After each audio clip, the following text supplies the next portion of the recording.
I love technology. I'm an early adopter. I signed up for XM satellite radio before it was even available. The iPhone, the Apple Watch, Fitbit, Kindle. It's not just about having the new flashy thing. That flashy thing has to solve a problem. Satellite radio helped me listen to the same radio station while driving from New Jersey to Florida. The iPhone gave me a Blackberry, an MP3 player, and camera all on one device. The Apple Watch tracked fitness, and the Kindle let me bring my library of books everywhere in a compact unit. My love for technology extends to my pharmacy, and with the advent of AI, I'm excited for what the future is going to bring with the things that we are implementing. Welcome to the RX Reflections podcast with me, Chris Socha, the Gen X pharmacist. I'm excited to share what technologies we're currently using at my store and what things we have on the horizon. Every new technology helps us achieve our mission of spending more time with our patients, helping them to understand their medications, nutrient depletions, or devices, as well as improving patient communications. But first, a little history. Community pharmacy has always been among the first industries to adopt new technologies versus other business sectors. We use technology to improve speed, accuracy, safety, and communication. In the early 1900s, pharmacies were some of the first stores to have mechanical cash registers and inventory tracking. At the same time, these were the first stores to adopt telephone usage so doctors could call in prescriptions and patients could request home delivery. Between the 1920s and the 1950s, we were adding commercial refrigeration to store insulin and other cold chain medications. The 1960s brought about digitized workflow. We were building computers to create patient profiles, check for drug interactions, type out labels, and track refills. In the 1970s, we started using barcodes to track and reduce dispensing errors. The late 1980s brought about real-time third-party billing, allowing electronic adjudication of prescription claims. This was at a time when other medical practices were still paper billing. It would take until the early 2000s for many doctors' offices to move to electronic billing. The 1980s and 90s brought about automated counting machines, which reduced counting errors, improved efficiency and speed, and also lowered labor costs. Recent technologies to improve patient care have been the advent of state prescription monitoring programs, where pharmacies can see if patients are doctor shopping for controlled substances, vaccine registries, where we can see what vaccines patients are in need of, and two-way HIPAA-compliant texting at the pharmacy. So how is my pharmacy using technology and AI? First, a couple of housekeeping items. Like me being an early adopter, everything we bring in as a technology has to fix a problem. Either it frees us up to spend more face-to-face time with patients, or it increases speed and accuracy, or allows us to bring a new beneficial service to patients. Second, none of the companies I'm going to mention are paying me for an advertisement or an endorsement. We chose these products because they fit the very best for us, and we have vetted them against other companies. However, if any of these companies want to reach out to me and sponsor us or give us a discount, I would be more than happy to be your shill. Also, if any pharmacies want to talk to me about my experiences with these technologies, just reach out and I'll be happy to talk more with you. The first items I'm going to talk about are technologies that improve accuracy and give us back our time. The first thing is our pharmacy management system. We use Pioneer. We chose Pioneer as our pharmacy management system because it has the most features that align with what we're doing. Makes medication synchronization easy and provides really strong reports. It also interfaces great with CPSN to create e-care plans and community health outreach programs. I'm not happy that they're now owned by private equity because their customer service is not exactly what it was a few years ago, but their programs do make us more money monthly than their service fees run, so it's kind of a wash. You take the good with the bad. Almost all the large pharmacy systems now are owned by private equity, so it's just what's going on in our industry. The next technology we use is PK software. Along with us being a community pharmacy, we also provide custom-made compounds for patients. PK software interfaces with our scales and helps us read our chemical barcodes to create compounds that are checked, double-checked, triple-checked with each ingredient addition. The FDA allows for a 10% deviation from the stated dose. For example, if you're taking a atorvastatin 10 milligrams, that pill doesn't necessarily have exactly 10 milligrams in it. It could be 10% off, so it has anywhere between 9 and 11 milligrams. With PK software for our compounds, we're able to set what our deviation can be. Like I said, the FDA allows a 10% deviation. Our internal controls allow us to have only a 3% deviation. And our internal testing shows that when our compounds are completed, they have a less than 1% deviation. PK helps us create the best compounds we possibly can. Vivid. Vivid pill counter is the coolest piece of technology. I love this pill counter. I've always had the benefit of working at an independent pharmacy where we always had Kirby Lester machines, but this thing is next level. It checks the barcode against the prescription, checks the manufacturer bottle against the prescription. It takes a picture of the pills once they were counted. That's triple accuracy. It's quicker than our old pill counters, and it's a godsend when patients say, "Hey, I didn't get enough Adderall." Why is it always the controlled substances that people that complain that they're short of? Once we show a person the picture of their counted pills, they don't complain. It's like, oh, yeah, maybe I miscounted. Yep. Fourth, TJM Labs. Now, this might be the greatest thing we've added to our store in the last 10 years. TJM Labs has a bot that types our new e-scripts, our refills, our batch refills, our IVR requests with amazing accuracy. It doesn't do faxes or compounds, although they do have a solution for that for other pharmacies that some of those stores are using. Right now, it's probably doing about 60 to 70% of our daily load of typing. If you work in a pharmacy, you know how amazing that is. They easily have taken over the job of 1.5 techs, which frees my techs up now to do other tasks. TJM has different levels of custom bots that could do tasks beyond what we require. Like I said, compounding, prescription entry, fax prescription entry, and they're growing rapidly. I cannot say enough good things about Jonathan and his team over at TJM. They just bought in another company, PharmacyExplore, which is very exciting for what they're going to soon be doing. I can't wait to see how this company grows. Another cool piece of technology we use is Nimble RX. This is a patient communication platform that sends out texts when patients' prescriptions are done, along with a link to pay. By the patient paying themselves, we lower our number of card not present credit card transactions. This platform is free for pharmacies to use. It has the ability to send out refill and vaccine reminders, sends out happy birthday messages. One of the new things that it's doing is it actually can show the patient where their prescription is along in processing. I really like that feature. Doesn't cost the pharmacy anything. So those are our technology partners. At the end, I'll include all their contact info in the show notes. Tell them I sent you. Now I'm going to tell you how I'm using AI at our pharmacy. My kids hate AI, but I think their issue is mostly about image generation and stealing of artwork. My kids are Gen Z and Alpha and just don't trust it like many of their peers. If you've watched on the news, the college graduations that fail because of AI and everybody's booing. Maybe as a Gen Xer, I see it as new and shiny and my kids are just haters. Whatevs. I'm just excited about how we have used AI over the past year and a half and how we're also going to use it going forward. First AI company I use is Mixavox. We use this to generate our on-hold music and our messages. For a couple dollars, I can create my own store branding for my on-hold messages and just load it into my phone system. We use Voxo for our phones, and they have been a pleasure to use. Not a single day in the 14 months of using them have we been without their phone service, unlike other platforms we've tried in the past. Voxo has a great admin panel website for me to control our phones, and it takes all about 10 seconds to upload a new on-hold message. Mixavox has different professional voices and music backing tracks to choose from. All you got to do is just type out the message you want, and their AI immediately produces the track.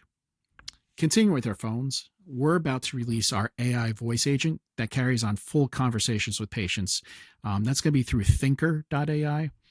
It's currently being trained about our company and offerings, and will soon be able to take prescription and OTC orders, as well as connect to our calendar and allow patients to make appointments for services like vaccines, MTMs, drug nutrient depletion counseling, and more. This is the thing I'm most looking forward to implementing this year. Once flu season comes, we usually cannot get off the phone answering when someone could come in for a shot. I'm beyond excited to get this rolling. There are other companies out there releasing voice AI agents like Finer and Humanity and Voxo. I'm really curious to see how this space evolves. I've talked to the CVS agent. I don't like it. I've talked to the agent we're releasing. And I really, really like it. I think it's going to be really a game changer. I think it's going to make life easier for my patients. The next AI I've been using for about a year is called Sintra. I set it up to interview me about my business every day. I set up long-term and short-term goals. Each day, it asks me 10 questions to learn about my business and keep me on track. I really like the images it created for social media, but found that ChatGPT and Claude could do the same for less. I don't use Sintra anymore, but I would highly recommend it just based on the in-depth questions and analysis it gave me about my company. I really thought it was a valuable tool, really kept us on track and allowed us to go to the next level. We use Canva for producing in-house coupons and images. It's been really great for making flyers and other content that we have brought to health fairs and to doctors. It's really easy to use, even though I know we're not using to its fullest benefit. But for us, it does what we need. The next company we're using and slowly building content is Trainual. So much information lives in my head, which is not helpful to my employees. We have folders and online trainings and documents just all over the place. Trainual is going to be our central place for training employees, having processes documented in a single location, and unveiling new content and processes and services that my employees can all know and understand. Its AI can look at the content we post and create quizzes to make sure my employees know the material. Also, it is searchable, so if I'm not working, no one else has to text me or ask me something when they can just query it like, how do I transfer the phone to the handheld? Where do we keep the narcotic inventory binder? I have 2 employees currently helping me write and post processes for everything that we're doing, and it's a friendly competition for them to think what other processes need to be documented. They've been doing really well with this. ChatGPT, that's one of the standards in AI right now. When people say AI, that's usually the first thing they think about. It's been good for image creation for us and for helping create social content. It's really good for looking up study references. Our actual main use right now for ChatGPT is asking it how I can make better prompts for Claude. If you're not using Claude, Claude is awesome. It is our go-to AI. Recently, I uploaded all the New Jersey Board of Pharmacy rules and regulations and had Claude produce SOPs for us. Then we uploaded USP 795, 800, and all the subchapters that are included in those chapters. And it did the same for us, making SOPs. There are companies out there charging pharmacies thousands upon thousands of dollars for SOPs, and we produced them in about 3 hours' time with Claude. And they're accurate, they're beautiful, they're easy to read, they hit every one of the standards. It's pretty amazing. I'm currently headed to a conference in Dallas where I'm going to learn more about how to use Claude for our company branding and for learning and making advertising materials to help us keep a consistent voice. It's also going to help us create agents that can do dossiers on doctors that we want to go visit. I'm really excited about what Claude has in store. So those are the AIs that I use at my pharmacy. Last couple things are AIs that I'm using personally. Is a little wearable device that whenever I have an idea or I would normally look for a piece of paper to write or scratch my notes down, all I have to do is press a button on the B and speak. At the end of the day, it tells me my day. It can arrange all my notes into action items. There's other neat devices like Pocket and Plod, and I'm sure a ton of others. But I like B for its price. I like how it organizes. And the cool thing about it is it has an Apple Watch app. So if I forget to use the wearable B device, I could still use my watch. Otter.ai, that's awesome for taking notes during an online meeting. It takes full notes up during a webinar, creates summaries, creates timestamps. Otter is my go-to during meetings. I know some pharmacies who use Otter when they're interviewing prospective employees. And what they're able to do is they record their conversations with the prospective employee during their interview. And then they have Otter make notes comparing which prospective employee would fit their company better. I kind of like that. I also like during an interview just to feel out a person. Sometimes on paper, they may look amazing, but personality wise, personality goes a long way. I think Jules said that in Pulp Fiction. Personality goes a long way. Whisperflow. Whisperflow is amazing for talking to text. It makes zero mistakes. It keeps up with how fast I talk. The free version for me has been great, but I think I'm going to need to move to the paid version soon, which isn't that much, but it really is a game changer. If you want to talk to text, I know your phones can do it, but Whisperflow is completely different. Do their free trial. It's awesome. Final AI tool I really love is Riverside.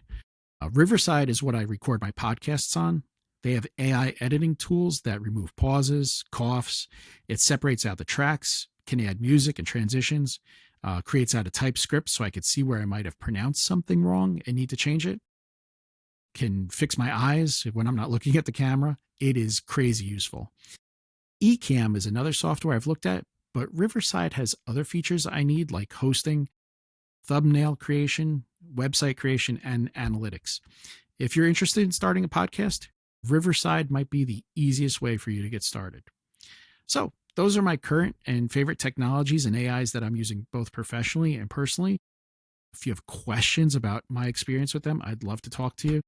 You can DM me, you can email me at chris@genxpharmacist.com, and I'll respond. So on to what were you listening to at the store this week? Lots of new wave. Love the late 70s and early 80s punk and new wave. Joy Division never gets old, but we're going deeper with bands like the Stranglers and some early Cure.